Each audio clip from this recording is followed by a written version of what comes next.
She didn't know who I really was. She held my hand as if she loved me for me.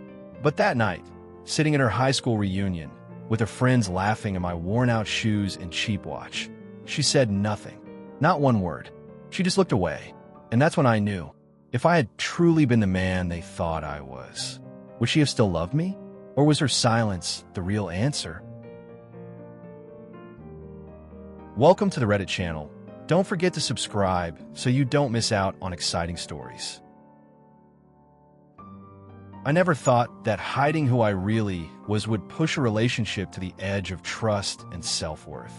But I've always been the kind of man who observes in silence rather than flaunts what he has. And when it comes to love, the last thing I want is someone who loves me for what I own instead of who I am. My name is David. I'm 30 years old, and I'm the founder and CEO of a tech company that specializes in enterprise-level data infrastructure. We've expanded across 4 countries in the last 5 years, but almost nobody knows who I really am.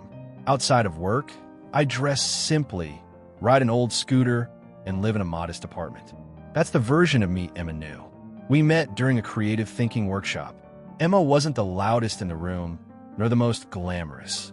But there was something about the way she listened, like she actually cared, that made me want to open up.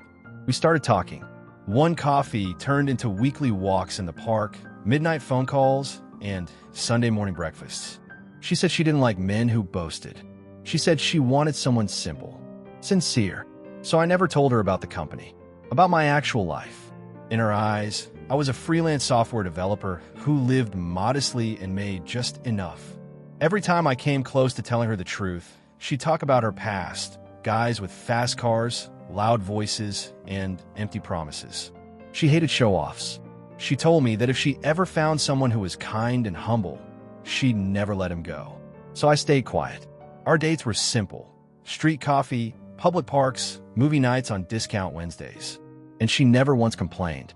But every now and then, I'd catch a look in her eyes when we passed luxury stores or saw couples stepping into expensive restaurants. A flicker of wonder, maybe curiosity, maybe longing.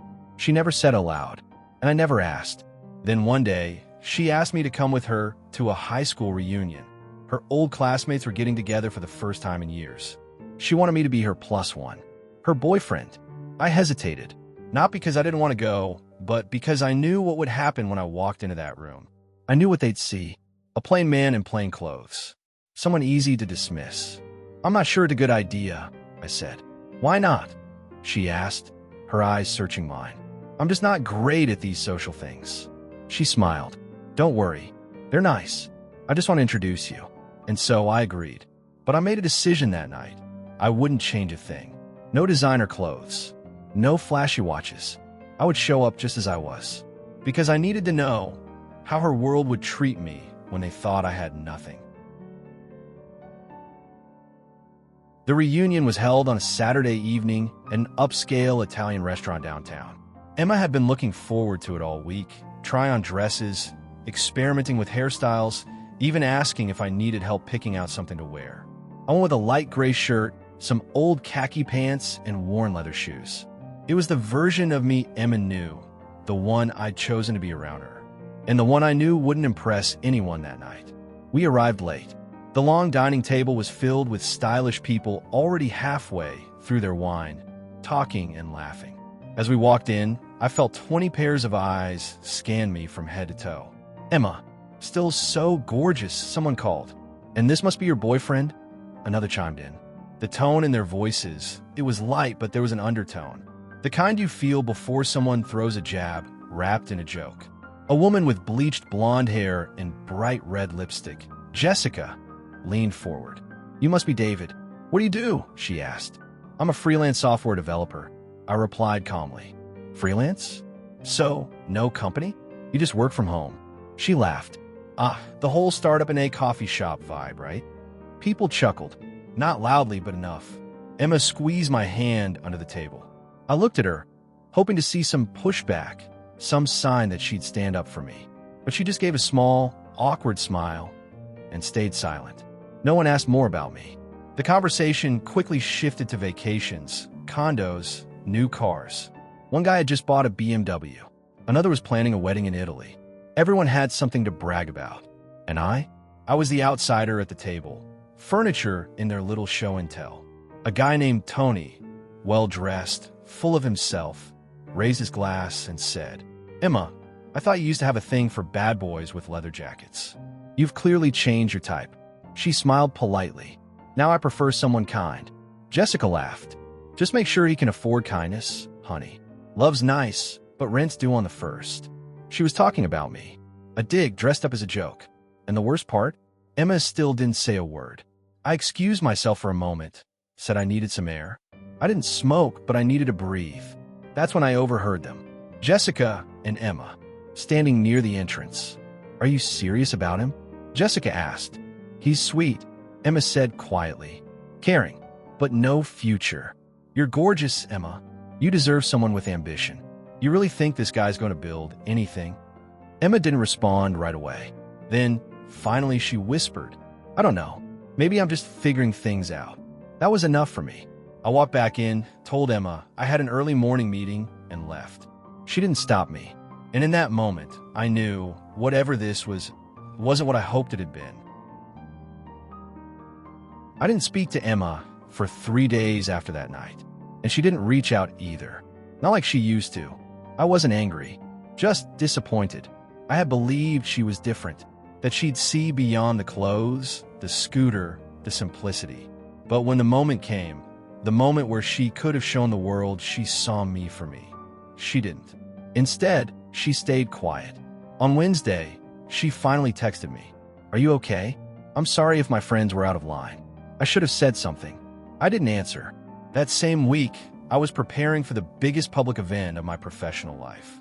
My company, DH Tech, was unveiling a new AI platform, a national tech conference, thousands of attendees, press, investors, startups, and for the first time, I would take the stage, not behind a brand, but as myself.